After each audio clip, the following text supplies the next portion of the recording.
Ed and Lorraine Warren may be the two most recognizable names in the world of ghost hunting, demons, and diabolical hauntings. A married couple from New England, the Warrens were paranormal investigators and authors. Ed was a scholar of the paranormal and demonology, and Lorraine was a clairvoyant and medium. They were catapulted to stardom after their brief work on the Amityville horror case. In 1975, the Lutz family moved into their dream home in Amityville, a picturesque Long Island town in New York. George and Kathy Lutz purchased the stunning 4,000-square-foot home for a mere $80,000. In today's money, that's $457,678.81, a deal in modern times. But the price of the home was mitigated by its past. 13 months before the Lutzes moved in, on the night of November 13th, 1974, 23-year-old Ronald DeFeo did the unthinkable. Somewhere around the time of 3 a.m., Ronald DeFeo took out his .35 caliber rifle and began to systematically massacre his family. Each family member were asleep on their stomachs and were shot as they laid, tucked up in their beds. Ronald killed his father, 44-year-old Ronald Sr., his mother, 42-year-old Louise, 12-year-old brother Mark, 7-year-old brother John, 13-year-old sister Allison, and 18-year-old sister Dawn. The children all died of a single gunshot, and Mr. and Mrs. DeFeo were each shot twice. Ronald did confess, and his attorney mounted a defense of insanity. Ronald had expressed that the voices in his head had told him his family was plotting against him. However, he was convicted on 6 counts of second-degree murder and was sentenced to 6 life sentences. Judge Thomas Stark told DeFeo that these murders were the most heinous murders committed in Suffolk County since its founding. The Lutzes knew of the murders before they purchased the property, but it was just too good a deal to pass up. However, after only 28 days in the home, the Lutzes left and never came back. The family reported smelling strange scents, experiencing cold spots, hearing marching bands in the downstairs. George Lutz woke up every morning at 3:15 a.m., the suspected time of the murders. Green slime oozed from the walls, and when the house was to be blessed, the priest tore out of the home as he reported hearing an angry voice yell, "Get out!" George Lutz witnessed his wife and kids levitate off their beds. And there was a particularly sinister report of a pig-like creature with cloven feet and red eyes seen in and out of the home. There is much debate over the events at Amityville, the book, and of course, the subsequent movie. The Warrens always defended that this house was indeed haunted. And regardless of whether it was or not, it captured the world's undivided attention for decades. That is, until 2013, when we were introduced to the Perron family.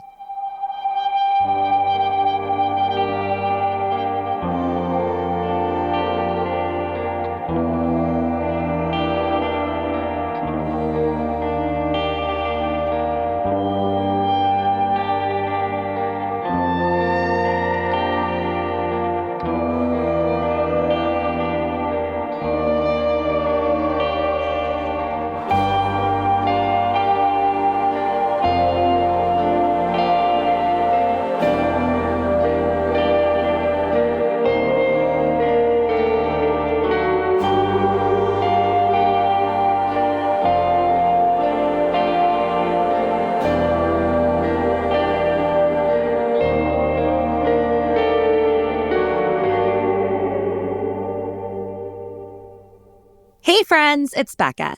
For the past 3 years, the West London Witch team have been dedicated to bringing you the best supernatural stories at the highest studio quality. And by team, I mean me. and my buddy Danny. We do this work totally for free because we love it. We're proud of our content and appreciate the wonderful interactions we get to have with storytellers and listeners just like yourself. If you're enjoying The West London Witch, maybe consider joining our Patreon. It's a way to further engage with us and show your support for two creatives.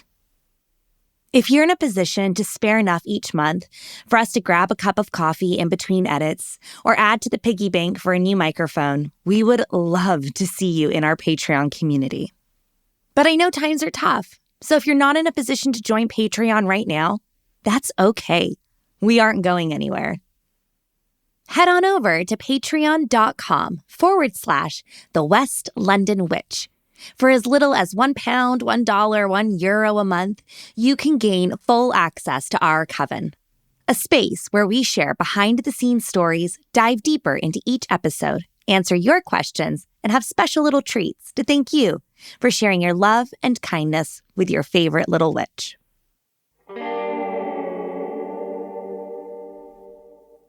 Happy Halloween, and welcome to The West London Witch, a podcast where we share stories about those moments where we find ourselves very much not alone. Today, you are in for one serious Halloween treat. Most of us here are familiar with the 2013 blockbuster movie, The Conjuring, the story of a family's brutal battle with the supernatural and the couple who helped them rid themselves of the sinister forces that plagued them. And while that's kind of true, it's certainly not the whole story. Not in the least. Today, I am honored to have Andrea Perron with us. Andrea is daughter of Carolyn and Roger Perron, the couple who bought the Harrisville farmhouse that terrified the pants off of horror movie lovers all over the world. While The Conjuring is based off the Perrons and Andrea's book series, House of Darkness, House of Light, the movies don't come close to the true horrors the family experienced. The Perrons lived in the farmhouse for 10 years, and Andrea has written 3 best-selling books on the family and the home. We obviously won't be covering over a decade's worth of family experiences in the home, but we will go into the truth, the misconceptions, and the stories that were too terrifying for Warner Brothers to include in the movie. I'm Rebecca Strazina, and this is The West London Witch, Episode 60, Conjuring Truth with Andrea Perron. Hi, my name is Andrea Perron. I am the author of the trilogy House of Darkness, House of Light, which is the true story behind the feature film The Conjuring. I'm going to tell you what really happened, and it will blow your mind. It will absolutely blow your mind. And by the time I'm done telling you the story, you will understand why Warner Brothers and New Line Cinema opted not to include elements of this story. One thing I will say is that I wouldn't be one of the very best-selling authors worldwide in the paranormal genre had it not been for The Conjuring. That said, there were numerous discrepancies. Some of these discrepancies were little or done to make more thematic sense in the movie. For example, Andrea's dad wasn't a truck driver, but rather a jeweler who sold his wares out of the back of his car. He did, however, travel extensively for work. This is a relatively minor detail, but there were bigger divergences, such as the Perrons were devoutly Catholic. The Warrens did not help them find faith. And the Warrens only visited the farmhouse 5 or 6 times. They never moved in, and their relationship with the family was nothing like how it was portrayed in the movie. There was nothing warm and fuzzy about my father regarding the coming and going of the Warrens. They showed up at our doorstep just the night before Halloween in October of 1973. They came maybe 5 times total. They did not move in with my family. My mother had no idea who they were when they showed up at the door. She thought they looked like a nice middle-aged couple that had gotten lost in the woods, and it was a cold night, and she let them in the house to give them a cup of coffee because that's my mother. And then they identified themselves. This story isn't about the Warrens, but rather why they were attracted to the home and family. And that all began on a cold and stormy day in January. The day that we moved in, it was January 11th, 1971. It was freezing cold. We were in the middle of a swirling wind and ice storm. It was like nature's dermabrasion. The instant you stepped out of the car, it was like, boom, right in the face, Oh, here's some sandpaper on your skin. It was a miserable day, but, being good, hardy Yankees, if it's moving day, you move. And we had a whole caravan of people. We had aunts and uncles, my grandmother. Everybody came to the house in Cumberland. We completely offloaded that house all morning long. And then we made the long drive up, and we had to crawl because the weather with the no snow plows were out. It was just awful. It was actually kind of scary to travel. We had to do about maybe 20 miles an hour. So it seemed like it took forever to get to the farm. And when we got there, Dad opened up the back of the moving van, and the last thing onto the truck was going to be the first thing off the truck. So it was boxes marked for the kitchen. There the family congregated. Mother, father, little April, who was only 5 at the time, Andrea, Nancy, Cindy, and Christine. Mrs. Perron took little April into the kitchen to help unpack while the bigger girls formed an assembly line. However, when the family entered their new home, they found quite a surprise waiting for them. When we got in the house, we realized Mr. Kenyon was not even remotely ready to move out. All of his stuff was all over the house. He was carefully, meticulously packing his wife's china out of the corner hutch in the dining room when I walked in the house through the parlor door. So when you walk in the parlor door, I took a right into the dining room, and there's Mr. Kenyon. I said, good morning. We knew each other well at that point. He loved us. We loved him. He was a wonderful, wonderful human being. And his wife had died probably about a decade before we moved in, and he was being so careful with her things. I put the box down on the table. I chatted with him for a second. I didn't notice anything strange in the room when I walked in. When I picked up the box and turned to walk into the front foyer, which would have taken me directly to the kitchen, there was a man standing in the corner of the doorway. He looked absolutely solid to me, flesh and blood. And the only thing that I remember thinking was that he was dressed oddly. And as I walked past him, I said, good morning, sir. And he didn't respond to me. He looked right through me as if he didn't even see me, and was fixated on watching Mr. Kenyon pack. I walked in the kitchen. I said, Mom, who's the man with Mr. Kenyon? She said, nobody's with Mr. Kenyon. His son's on the way. He's not here yet. Okay. I must have figured, fine, it's a neighbor stopped by. Mom doesn't know. I went back out the kitchen door and around to the van. My sister, Christine, came in. She saw him standing in the corner, leg propped up against the wall, arms crossed, head cocked sideways, watching Mr. Kenyon pack. Christine passed through the parlor into the kitchen and asked, Mom, who is that man with Mr. Kenyon? Mrs. Perron had no idea what her children were on about, and she didn't have time to check. She had her hands full with April, the storm, the move, all the family there to help, and Mr. Kenyon being totally unprepared to leave. Chaos does not even begin to describe that day. Cindy came in, and she said, Mom, who's that man with Mr. Kenyon? And my mother just probably threw her hands up in the air. And she's like, I don't know, maybe it's a neighbor. I don't know. I mean, all of us, basically remembered it. This all happened within like 5 minutes. 5 minutes. And then Nancy walks into the kitchen and she leans over to Cindy and she says, Sid, did you see that man with Mr. Kenyon? He's dressed funny. I saw him, but he just disappeared. And that was it. That started it. That was the beginning. After Mr. Kenyon was all packed up, the 4 older girls, Mr. Perron and Mr. Kenyon, congregated in the back dining room for a final farewell. We all saw that spirit manifest again in the corner.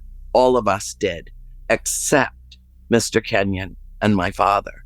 The adults didn't see him. The children did. And we all looked at each other kind of sideways like, I see him. Do you see him? Yeah, I see him. Do you see him? We didn't say anything. We knew not to say anything because my father and Mr. Kenyon were having a very serious discussion.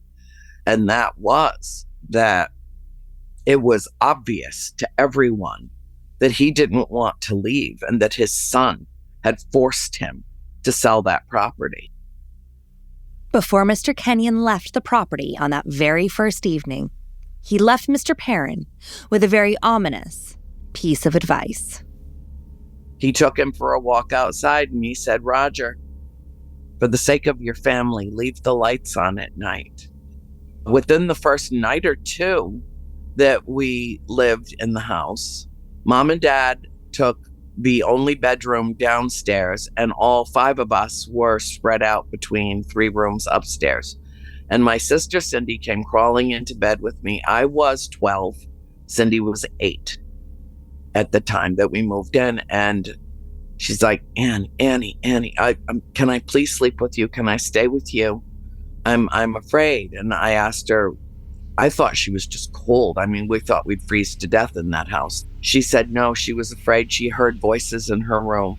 And she said there were voices all around her in bed, and they kept getting louder and louder, and she couldn't understand why none of the rest of us heard them and why they were talking to her. And I asked her what she was hearing. I thought Christine, who she was sharing the room with, was just talking in her sleep again, which she was known for doing from time to time.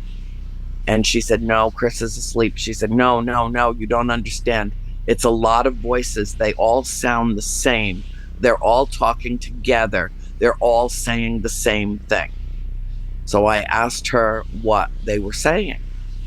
And she said, there are 7 dead soldiers buried in the wall. There are 7 dead soldiers buried in the wall.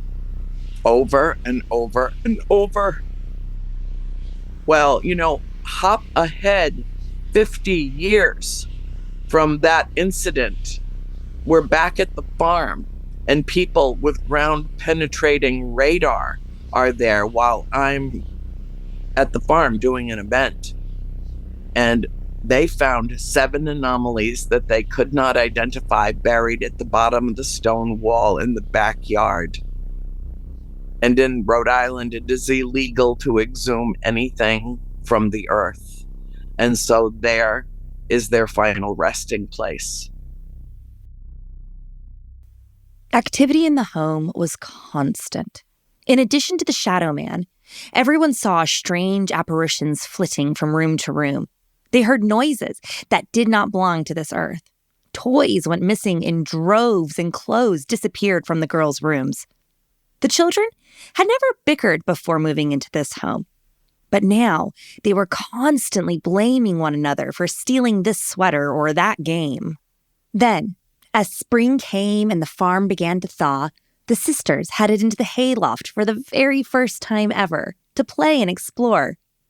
And there they found a massive pile of all of their clothing and toys.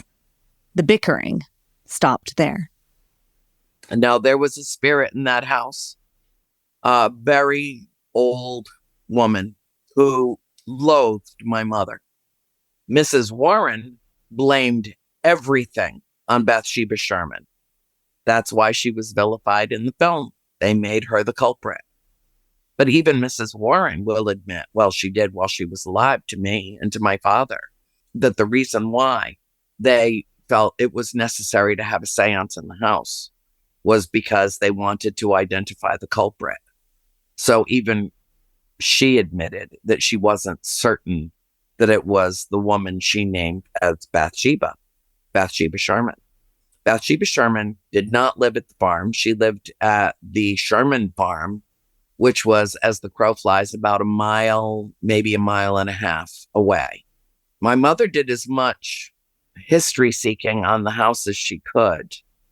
And one of the things that she discovered lined up with one of the things that she had been told by a man who was in his 90s when we met him, who described himself as the town historian. He really wasn't, but he fancied himself the town historian. And he knew Bathsheba Sherman. She died when he was 10 years old. She died. He was 10 years old in 1885. He's the one that told my mother that there were rumors and innuendos for years about Bathsheba Sherman having been at the house, at the farmhouse where I grew up, with an infant or a young toddler in her care, and the baby died. And the rumor started swirling that she had sacrificed this child to the devil for eternal youth and beauty, because she was a strikingly beautiful woman, and a lot of the women in town considered her a threat. And, the men in town would ogle her with rapacious eyes, and she was just kind of a threat. The girls had seen an apparition of a woman in the home. Was it Bathsheba? Who knows? But this woman was about to become ever more present and terrifying. What I'm going to tell you is the story that most shook my family. Before this even happened, my mother had been attacked with a hand sai, which is a very sharp, curved knife that's used to bale hay. That came flying out of the barn and sliced across her neck and destroyed my father's leather bomber jacket that she was wearing, which saved her life. That happened in January of the first year. In March of the first year, late March or early April, my mother decided that she was going to freeze to death in the house, and she just didn't understand why all the fireplaces had been sealed. So she took a crowbar and a hammer to the fireplace in the parlor and opened it up. And when she did so, she was beaten with a wooden coat hanger inside the closet off the bathroom when she went to shower all the dust and debris off of her body. And we saw that happen, including our neighbor who had come by with a cake for us. She never came back to the house after she witnessed what happened to my mom. But these were minor events. Even though they were major at the time, they were minor in comparison to what happened in May of that year. My mother was laying in bed. It was crack of dawn, that time between darkness and light. She felt a presence in the room. She reached out her arm and didn't open her eyes and said, "What is it, honey?" Assuming that one of us had come to her bedside to tell her something or needed her for something. And when there was no response, she opened her eyes. And what was standing there, what was floating there because it had no feet, was an apparition of a woman who was so hideously ugly that it made my mother want to retch. The smell and the cold in the room was absolutely overpowering, and she started leaning over the bed.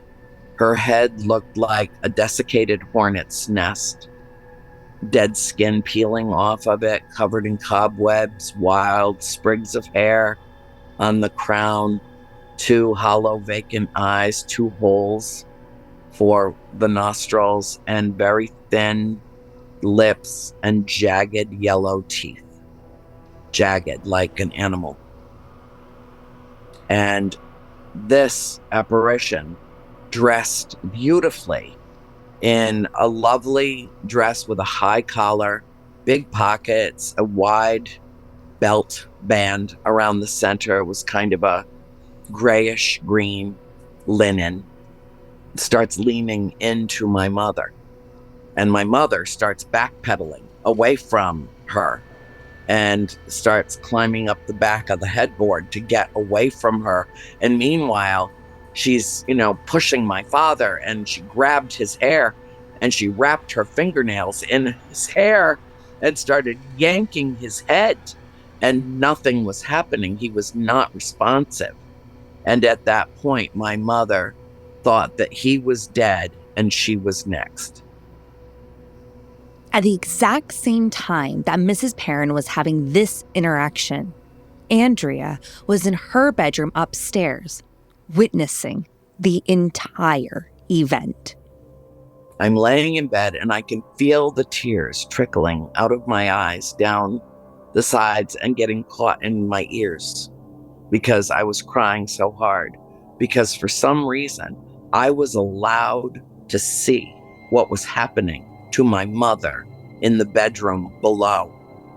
I don't know why I was allowed to see it. I could not move. Not a muscle, not a finger, not a toe. I couldn't move for the entire length of time that this took to transpire. As she's leaning over, it looked like she was leaning in to kiss my mother. And I could hear her screaming my name.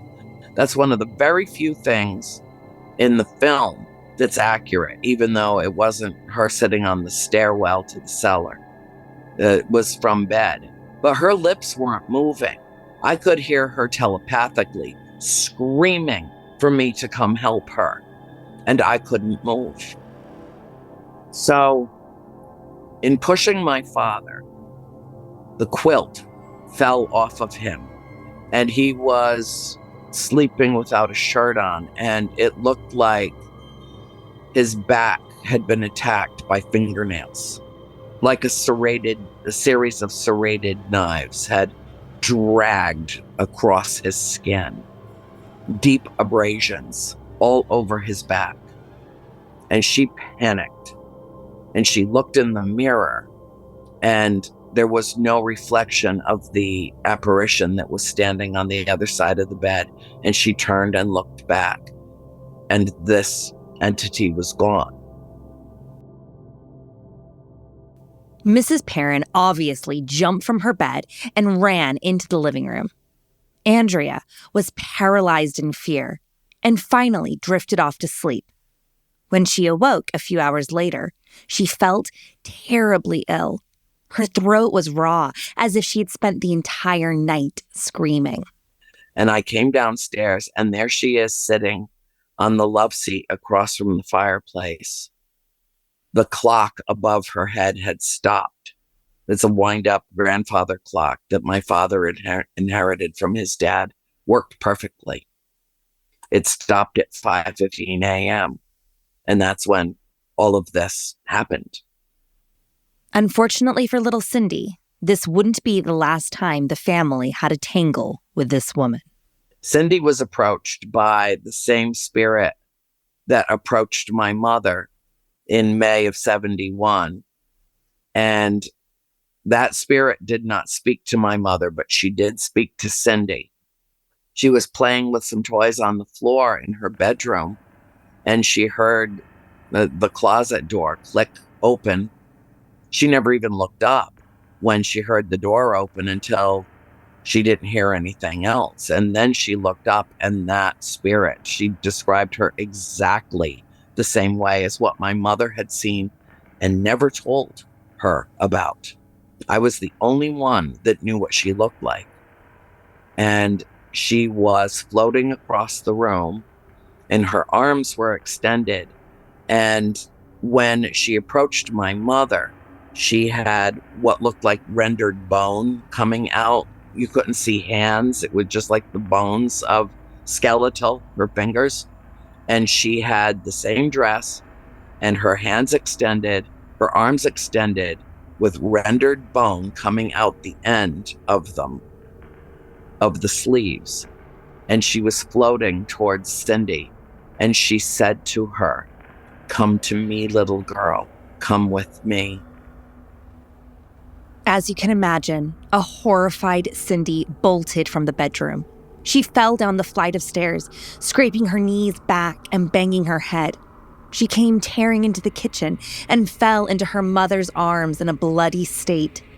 Mrs. Perron began tending to Cindy's wounds as she screamed, "You're my mother. You're my mother. I'm not going with her. I don't know her. I don't want to be with her. You're my mom." And then she appeared with all the spirits in the family about a year later at the bottom of my mother's bed. And that was the second time that the clock stopped at 5:15. So something happened in that house in history at 5:15 a.m. And all of them were there. Children, women, men, at least a dozen spirits in the house. And one of them moved forward from the back of the group, and they were all holding torches. And the one moved forward from the back of the group, and she stood at the bottom of the bed, and she pointed at my mother. She chanted what I can only describe as an incantation. And I'll give you a couple of lines of it. "'Twas mistress once afore ye came, and mistress here will be anon. Will drive ye out with fiery broom. Will drive ye mad with death and gloom." Originally, the children had never told their mother and father about their experiences. But things had obviously progressed and heightened. Mr. Perron did not want to believe or lend credence to these events. And other than the experience that Andrea and Mrs. Perron had shared together, Mrs. Perron had not let her daughters in on what she had experienced either. No one was being completely transparent with each other. However, this was all about to change when one random afternoon, a man came knocking on the Perrons' front door. Keith Johnson was from a paranormal team out of Rhode Island College. He said he had received a call from Mrs. Perron about the activity in the home. Mrs. Perron was dumbfounded. She had never called him. She had no idea who Keith was and was baffled as to how he came to be at the farmhouse. He was certain it had been her voice that he had spoken with. Was he mistaken? Or was there something supernatural afoot? He asked if he could look around the house, and she didn't get any kind of bad vibe off of him at all. So she allowed him to walk around the house and experience the house summon. And so my sisters took him upstairs to the bedroom, Nancy's bedroom, that was right above the kitchen. And they were sitting in a circle. The windows in that room, it was hot with summer, and the windows were literally swollen open. And he asked my sister, do you have any pictures of Jesus Christ? Do you have any crosses, crucifix anywhere in the house? And no, we weren't that kind of practicing Catholic. We didn't, need that to, have our faith as a family. And he said, well, do you have any soap up here, or maybe some sidewalk chalk? And Nancy gave him some chalk, and he went over to the open windows, and he made the sign of the cross on both screens with the chalk. And as soon as he did, both of those windows that could not be budged slammed shut, slammed to the point where it shook the house. And then something came and slapped Nancy upside the head, like hit her upside the head so hard that the other side of her head hit the floor. And everybody bailed out of the room, just bailed out of the room. It was after this experience that Keith, not Mrs. Perron, contacted the Warrens. In October 1973, on the eve of Halloween, the Warrens made their first visit to the farmhouse. Not a few moments later, Lorraine Warren walked over to the big black cast iron stove that we had in our kitchen, And she put her hand on the corner, she covered her eyes, and she said, "I sense a malignant presence in this house. Her name is Bathsheba." There was no way that Lorraine Warren knew anything about the history of the house. In the climax of the Conjuring movie, Ed and Lorraine Warren conduct an exorcism where they expel the spirit of Bathsheba from Mrs. Perron. However, in real life, Mrs. Perron was never possessed. There was no exorcism, and although that night did occur, it was nothing like the movie. Pardon me if I get emotional about that, because I don't think I've ever told this story that I didn't get something caught in my throat or tears in my eyes, because it was horrific. The night of the seance was a horrific event. The Warrens had called in the afternoon. Dad was away, was coming home that night, and they called and they asked if they could come by the house. And my mother reluctantly agreed, knowing he would not be happy about it. But she, reluctantly agreed to let them come because she was really suffering. She was having a lot of issues, and the house had been pretty active, and she thought maybe that they could offer some more guidance or help. Well, when they showed up with an entourage that was unexpected, and my father was livid. He was so angry. When they showed up with a priest and a medium and cinematographers and an audio specialist, and 6 or 7 people showed up at our house. Dad was so not happy about that. Understandably, Mr. Perron was upset. Ed and Lorraine Warren knew the Perrons would not have allowed the entourage into the house. He felt that they had been deceptive in their motives. It took hours of talks with the priest for Mr. Perron to allow them to stay and stage the seance.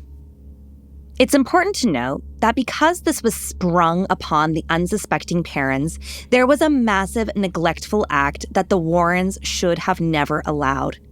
The children, all sans Christine, were home and witnessed this horrendous event.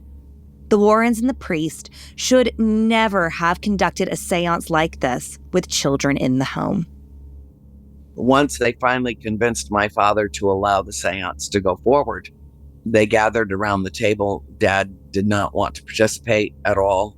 The medium started conjuring the spirits. That's how the movie got its name. She was speaking Latin, I believe. And she had all kinds of, little pouches and stuff. There were candles lit all over the table, and she was basically throwing open wide the doors to the netherworld and inviting everything in so that they could determine who the culprit was in the house. Absolute height of irresponsibility. And what came through was not of this world. It was pure unadulterated evil. And it lifted the table and then slammed it back on the floor. All the lights went out, all the candles, everything. Everybody shrieked. The medium collapsed unconscious on the table. My mother was screaming in agony, and the chair lifted up with her in it. And in a split second, she was tossed between the dining room and the parlor, and we thought that when her head hit the floor that was it. She suffered a very serious concussion. My father went to run to her side. Ed tried to stop him. My father turned around and punched Ed right in the face. His nose was bleeding. He had a fat lip. And Cindy and I were standing, hiding in the front foyer hallway. And when Ed came through holding, his face and heading toward the bathroom to stop the bleeding, he saw us and he said, "You're not supposed to be down here." And I didn't say anything to him. I didn't respond. Well, maybe you shouldn't be in my house. I didn't know if my mother was dead or alive. None of us did. I'll never forget him telling me not to call the police. Meanwhile, Lorraine's down beside my mother on the floor. The medium is still unconscious on the table, just folded like a house of cards. The priest is over in the corner near the china cabinet quaking, literally shaking from head to toe. And Lorraine is yelling at the cinematographers to go downstairs in the cellar and gather they had, back in the day, state-of-the-art equipment was huge. I mean, these cameras were huge. And they were mounted on tripods, one on either end of the cellar. And when they went down to retrieve their cameras, they were in thousands of pieces all over the floor. So whatever got picked up in the cellar didn't want to be filmed, and made that pretty clear. I watched both of those guys come up those stairs sobbing for the loss that they had just incurred, and they ran out the kitchen door. The audio specialist packed up her big reel-to-reel. She went out the parlor door. Somebody helped, I think it was the priest, helped the medium up and got her out of the house, as my father, in no uncertain terms, in some very ugly language, told all of them to get out of our house and never come back.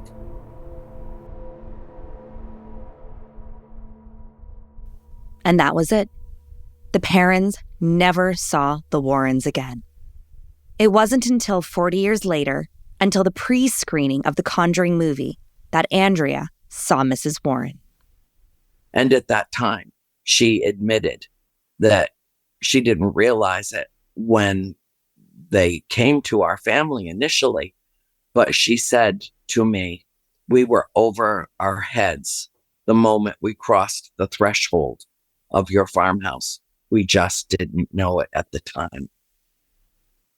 Mrs. Warren, I think on her second visit to the house, asked my mother if she could take the notebook that had all of my mother's writing about the incidents and the events, and all of her sketches of the apparitions that she had seen, and all of the birth and death certificates, and all the history that she could compile about the house. And she asked if she could take that notebook and make copies of everything that was in it. And my mother never saw it again. And in fact, it was sold to Warner Brothers as part of their case files. And my mother had asked for it back over and over and over again. And the last time they came to the house, which was around October of 1974, so about a year after we had first met them, they came to the door, and I'm convinced they came to see if my mother was still alive, because they didn't know it when they left. My mother opened the door, and they said that they were delighted to see her, looking so well. And all she said was, "Did you bring my notebook?" And Lorraine said no. And my mother closed the door after she said, "Then we're all done here." Andrea told me that the road to enlightenment is paved with golden cobblestones of forgiveness and redemption. She doesn't believe that anyone tried to intentionally hurt her family, merely that they were out of their depths. There was not any intention to put Mrs. Perron or the children at risk. Just a group of people who were not prepared to deal with the magnitude of the situation. There was no ill will. They were trying to help. But these complex matters are not that easily solved. What really happened is so unbelievable that had I not lived it, I cannot tell you for a fact that I would believe it. So anybody else out there that doesn't believe it, I'm not here to convince anyone of anything. I am not here to coerce anyone into believing my family story. Of course, the parents tried to sell the property, but it took a decade for the family to be released from the clutches of the farmhouse and its spirits. I cannot thank Andrea enough for sharing these events with us. Her honesty, vulnerability, and willingness to revisit these traumatic events is commendable and much appreciated. You can experience the Perrons' entire journey with the farmhouse in Andrea's trilogy, House of Darkness, House of Light. And head on over to the West London Witch Patreon to hear Andrea and I's entire conversation.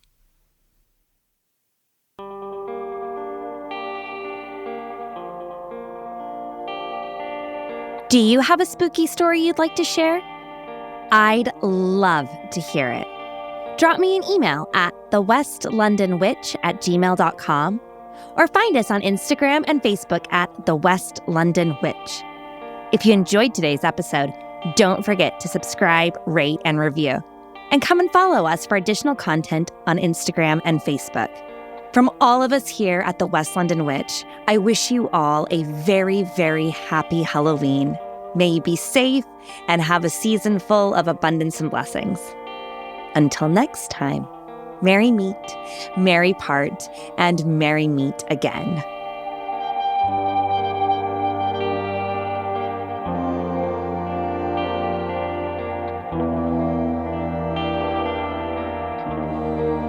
The West London Witch is created by me, Rebecca Struzina. Our sound designer and production magician is the incredible Danny Cross. Our theme music was bespokely written and performed by the wickedly talented Kyle Hall. Our cover art is the beautiful collaboration between Lizzie Wilson and Jake Bowser. Special thanks to Miss Sinead Bowers, our quality control and biggest cheerleader. And thank you to you, all of our listeners all over the world. These are your stories. Thank you for sharing them with us.